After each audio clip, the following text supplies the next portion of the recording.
పిల్లినిచ్చి ఆ అధికారి ఏం చెప్పాడంటే, మీరు ఈ గేదె పాలు అమ్ముకోవాలి, ఇందులో ఈ గేదె పాలు నుండి పిల్లులకు పొయ్యాలి, ఆ పిల్లి మంచిగా బలంగా ఉండాలి, మేము ఇక్కడికి చెకింగ్కి వచ్చినప్పుడు మీ పిల్లులను తీసుకొని రండి అని చెప్పి అధికారి చెప్తే, ఇక వాళ్ళు ఏం చేశారంటే, ఇక మేము గేదెలు చూడము, మీ ఎంత వచ్చింది, ఎంత పాలిస్తుంది, ఇవన్నీ చూడం, పిల్లులను చూస్తే మీరు ఎంత అభివృద్ధి చెందారో మాకు అర్థమైపోద్ది, కాబట్టి ఆ పిల్లులు మాత్రం మంచిగా పోషించాలి మీరు అని చెప్తే, ఇక వాళ్ళకు ఒకటి సలహా ఇచ్చాడు. ఏం లేదురా, మీరు ఇంటికి ఒక పిల్లిని గేదెని ఇచ్చారుగా, గేదె పాలన్నీ అమ్ముకోండి, ఒకసారి మీ పిల్లులు ఏం చేస్తారంటే కాగబెట్టే పాలల్లో మూతులు ముంచండి, ఇక పాలను చూస్తే ఉరుకుతాయి అవి. ఆ తర్వాత చెకింగ్కి వచ్చినప్పుడు అధికారులు వచ్చినప్పుడు మీ పిల్లులు తీసుకొని రండి, పాలు అక్కడ పోసి పెడితే చూసి ఉరుకుతుంటాయి కదా, అప్పుడు ఆ అధికారి అడుగుతాడు, ఎందుకు పాలు తాగకుండా పరిగెత్తుతున్నాయి అని అంటే, అవి బాగా బలం ఎక్కువైపోయి ఉరుకుతున్నాయి సార్ అని చెప్పాలి అని వాళ్ళకు చెప్పేసినాడు. వీళ్ళకి ఒక మధ్యన అధికారి ఉంటాడు, అందుకని వీళ్ళకి పైన పైన పైన పైన ఎట్లుంటాయంటే, యోసేపు మనకు తెలుసు బైబిల్లో, నేను 5 నిమిషాల్లో ముగిస్తాను. యోసేపు ఆయన తన సొంత సహోదరుల ద్వారా ఆయన మరి అమ్మబడ్డాడు. అమ్మబడిన తర్వాత ఇస్మాయిలీయులు కొనుక్కుపోయినారు ఆయనని. కొనుక్కుపోయి 39వ అధ్యాయంలో మరి పోతిఫర్కి అమ్మితే, పోతిఫర్ ఆయన కూడా ఉద్యోగస్తుడు, ఆయన పైన ఇంకా ఉన్నారు. ఈ ఇంటిలో ఈయన ఉద్యోగస్తుడు. ఈయన ఎంత నమ్మకంగా చేశాడు యోసేపు అంటే, అంత నమ్మకంగా ఉద్యోగాన్ని చేస్తూ వచ్చాడు. దాన్ని బట్టి దేవుడు మరి అతన్ని ఎంతగా ఆశీర్వదించాడు అనంటే, దేవుడు చాలా నమ్మకత్వం కలిగి చేసినటువంటి దానికి ప్రతిఫలముగా దేవుడు అతన్ని ఆశీర్వదించాడు. ఇక్కడ మనం గమనిస్తే 39లో యోసేపు ఐగుప్తు లోకానికి సాదృశ్యం. ఈ లోకంలో ఉద్యోగం చేయడం చాలా కష్టతరమైనటువంటి పరిస్థితి, నేటి దినాల్లో ఇంకా కష్టమైనటువంటిది. ఆ దినాల్లో లోకానికి సాదృశ్యమైన ఐగుప్తు దేశంలో మరి పోతిఫర్ అనేటువంటి ఒక ఉద్యోగస్తుడు, రాజ సంరక్షణ సేనాధిపతి అనేటటువంటి వ్యక్తి పోతిఫర్ ఇంట్లో, ఆ ఇంట్లో యోసేపు మరి ఉద్యోగానికి కుదిరాడు. చాలా నమ్మకత్వం కలిగి చేస్తూ ఉన్నాడు. ఆ నమ్మకత్వాన్ని బట్టి సరే కొన్ని అవరోధాలు వచ్చినాయి. ఇక్కడ ఏం చెప్పబడింది అని అంటే, యెహోవా అతనికి తోడై ఉండెను. మనం లోకంలో ఉద్యోగం చేస్తున్నటువంటి మనము దేవుని బిడ్డలముగా చాలా నమ్మకత్వం కలిగి మనం ఉద్యోగం చేయాలి. అధికారులు ఏం చెప్పినా ఎన్ని చెప్పినా, ఆ అధికారులు వచ్చి చెకింగ్కి వచ్చినప్పుడు వాళ్ళ పిల్లులు అందరూ తీసుకొచ్చారు. పిల్లుల్ని తీసుకొస్తే అక్కడ పాలు పెడితే పిల్లులు ఆ పాలను చూడంగానే ఆ మూతి కాలుతుంది కదా, కాలిందా పాపం భయానికి పరుగులెత్తుకొని వెళ్ళిపోతున్నాయి. హాస్టల్లో ఉన్న పిల్లలను మనం చూసినప్పుడు మరి నేను ఎన్నిసార్లు వచ్చినా సరే అన్న డ్యూటీలో ఏం చెప్పేవాడంటే, పిల్లలకు మంచిగా పెట్టాలా, పిల్లలకు ఇది ఇవ్వాలన్నా అది ఇవ్వాలన్నా ఇట్లా చెప్పేవాడు. అర్థమైందా? మరి మూతి ముంచే పని అయితే పిల్లలు ఏమైపోతారు, ఎండుకపోతారు, చదువు సరిగా ఉండదు, ఇక చాలా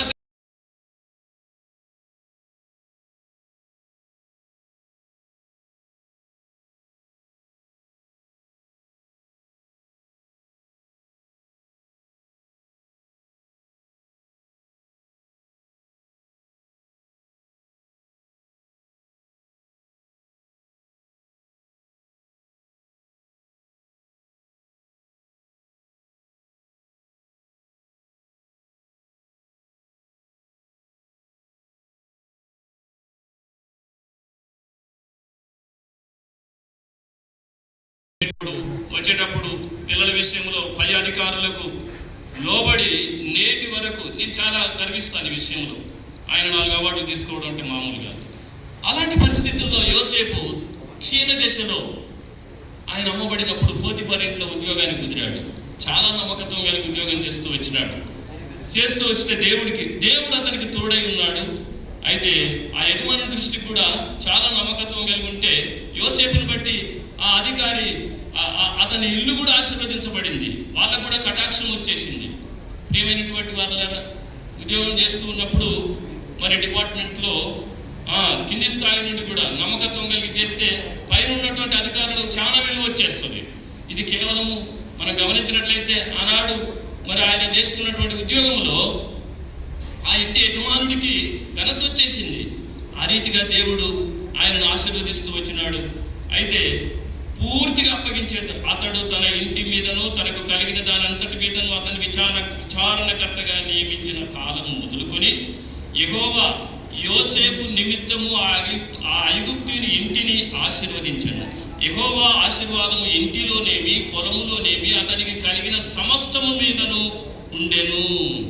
అతడు తనకు కలిగిన దానంతటి మీద యోసేపు చేతికి చూడండి, ఇక్కడ దేవుడు ఏం చేశాడు అంటే పూర్తిగా అప్పగించడం అనేది మన మీద పూర్తిగా అప్పగింపు అనేది జరుగుతుంది. కాబట్టి నమ్మకత్వం కలిగి ఉద్యోగము చేసేటటువంటి పరిస్థితిలోనే ఇంత సంతోషకరమైనటువంటి మీటింగ్ను ఆరంభించుకోగలుగుతాం. సరే, మధ్యాహ్న ఏసీబీ వాళ్ళు వచ్చారు. ఇక్కడ ఏసీబీ వాళ్ళు వచ్చి పట్టుకున్నారు. దానికి గుర్తు ఇది, ఆయనకు అవమానం 2 సంవత్సరాలు జైలు శిక్ష అనుభవించాడు చేయని దోషానికి.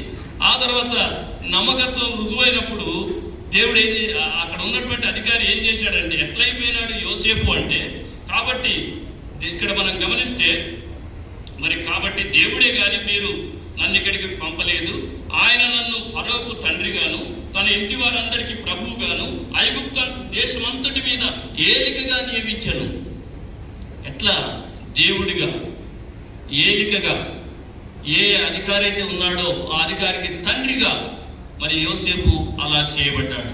దాన్ని బట్టి మరి ఆనాడు రాజు అక్కడ ఉన్నటువంటి ఆ అధికారం ఏదైతే ఉందో పూర్తిగా తనకు అప్పగించడము జరుగుతూ వచ్చేసింది. కాబట్టి ప్రియులారా గమనించండి, ఇది ఈ రీతిగా చేయడానికి యోసేపులో ఉన్నది ఏమిటి అంటే దేవుని యొక్క భయము ఇతనికి ఉంది. ఆ దేవుని భయాన్ని బట్టి యోసేపు ఆ రీతిగా ఉద్యోగం చేస్తూ వచ్చాడు. ఆ తర్వాత గమనిస్తే మరి ఆయన ఎంతగా ఫలించాడు అని అంటే ఇక్కడ ఆయన గురించి ఏం చెప్పబడింది దేవుని వాక్యములో అంటే 49వ అధ్యాయం 22వ వచనములో యోసేపు ఫలించడి కొమ్మ, ఊట యొక్క ఫలించడి కొమ్మ, దాని రెమ్మలు గోడ మీదకి ఎక్కి వ్యాపించడం. ఇక్కడ మరి నర్సగిరావాన్ని కూడా ఈ ఉద్యోగంలో నమ్మకత్వాన్ని బట్టి ఆయన ఎంతగానో ఫలిస్తూ వచ్చినాడు.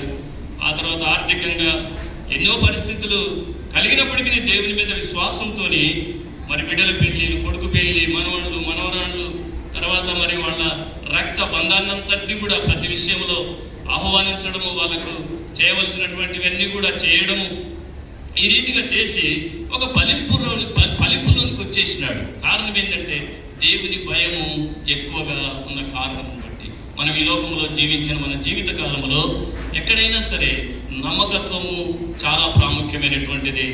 ఆ నమ్మకత్వాన్ని కలిగి మనం చేసినప్పుడు మనం ఎలా ఉంటామంటే మనం ఆశీర్వదించబడే వారంగా ఉంటాం, మన పిల్లలకు ఆశీర్వాదం ఉంటుంది. ఆ తర్వాత గమనిస్తే మరి మనం అనేకులకు మాదిరిని చూపించే వారంగా ఉంటాము. ఆ తర్వాత మరి అనేకులకు కూడా మరి సాక్షాత్మైనటువంటి విధంగా మనం కనపడుతూ ఉంటాం. అలాంటి జీవితము యోసేపు జీవిస్తూ వచ్చినాడు. ఇస్సాకు కూడా అక్కడ నిలిచినాడు. తను నిలిచి చేసిన కారణమును బట్టి క్రమక్రమముగా అభివృద్ధి పొందుతూ వచ్చాను. గొడ్లు కింద చూస్తే గొర్రెలు, గొడ్లు, మేకలు, ఆస్తి, పిల్లలు ఎంతగా అభివృద్ధి చెందాడంటే అంతగా అభివృద్ధి చెందుతూ వచ్చాడు. కొన్ని అసూయలు కలిగినప్పటికీ వాటన్నిటిని కూడా జయించడానికి ఎప్పుడు కూడా తను నిరుత్సాహపడలేదు. యోసేపు కూడా నిరుత్సాహపడలేదు. ఆయన జరిగినటువంటి పరిణామాలలో మరి దేవుడు ఎంతగానో ఆశీర్వదించాడు. దాన్ని బట్టి ఐగుప్తు దేశంలో యోసేపు ప్రైమ్ మినిస్టర్ అయినాడు. ప్రైమ్ మినిస్టర్ అయిపోయి 7 సంవత్సరాలు కరువు వచ్చినప్పుడు ధాన్యాన్ని సమకూర్చి 7 సంవత్సరాలు దేశమంతటికి సరఫరా చేసేటటువంటి జ్ఞానవంతుడైనాడు యోసేపు. ఆ విధానమే నేటి దినాలలో మనకు వచ్చింది. ఫుడ్ కార్పొరేషన్ ఆఫ్ ఇండియా అక్కడి నుండే వచ్చింది.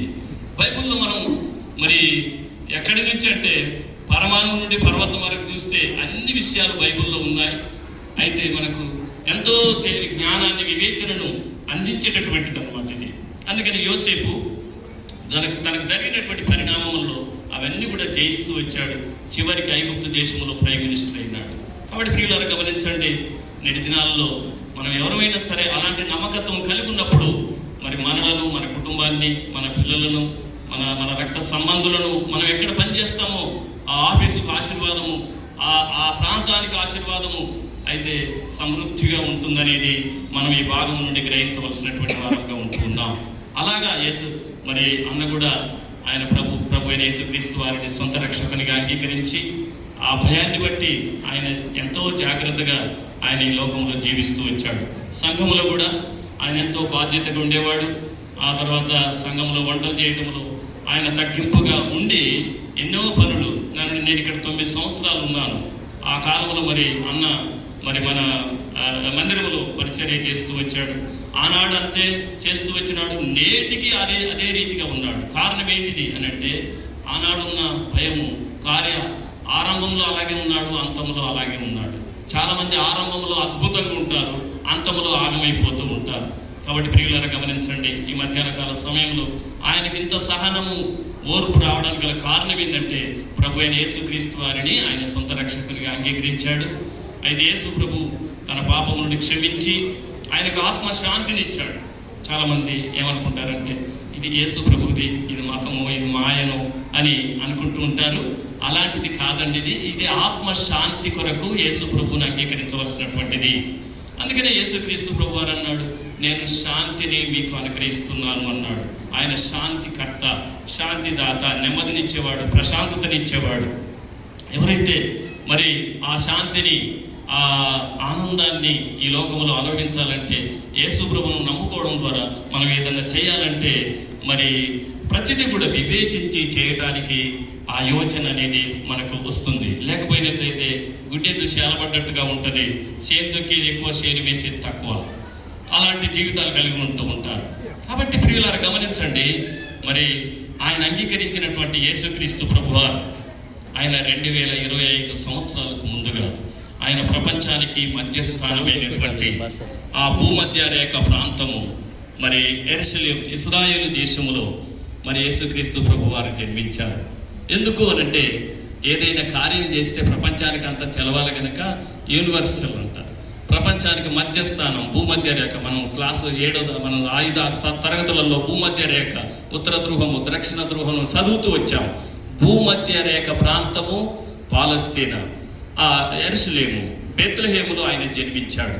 అక్కడ జన్మించినప్పుడు ప్రపంచమంతటి కూడా మరి ఇమ్మానుయేలు పక్షి తన రెక్కలు చాచినప్పుడు ఈ భూ వ్యాసార్థాన్ని కప్పివేసింది అని యెషయా గ్రంథం 8వ అధ్యాయము 8వ వచనములో ఉన్నట్టుగా ప్రపంచంలో ఉన్నటువంటి 300 దేశాలు, 242 దేశాలు రిజిస్టర్డ్, 300 దేశాలు ఉన్నాయి.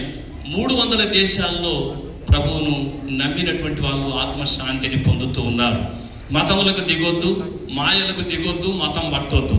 ఇది ఆత్మకు సంబంధించినటువంటిది.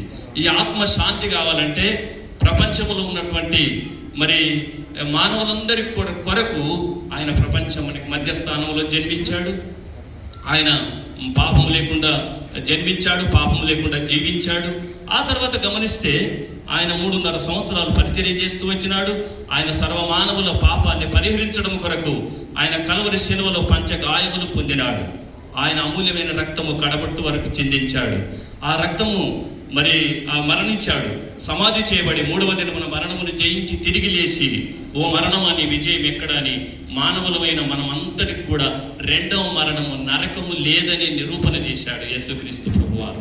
అందుకే యేసు ప్రభువును స్వసూక్ష్మముల మోక్షము, ఇది ఏదో డబ్బులు పెట్టేది కాదు, లేకపోతే నడిచి ఏదో మనం నిలువుదోపిడిచ్చేది లేదు, మనం ఏదో చేసేది ఏది కూడా లేదు. ఉన్న పాటున ప్రభువా నేను జన్మ కర్మ పాపిని, నా పాపము క్షమించు అని ఒక మాట చెప్తే నాకు ఆత్మశాంతినివ్వు.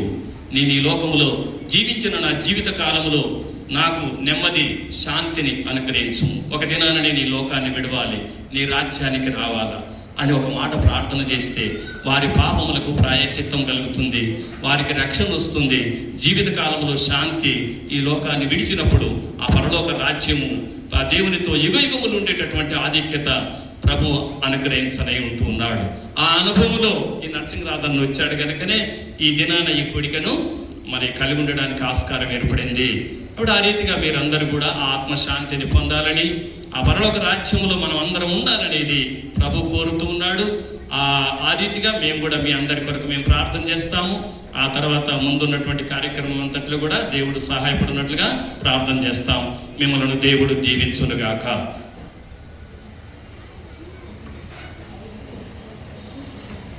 సత్యానంద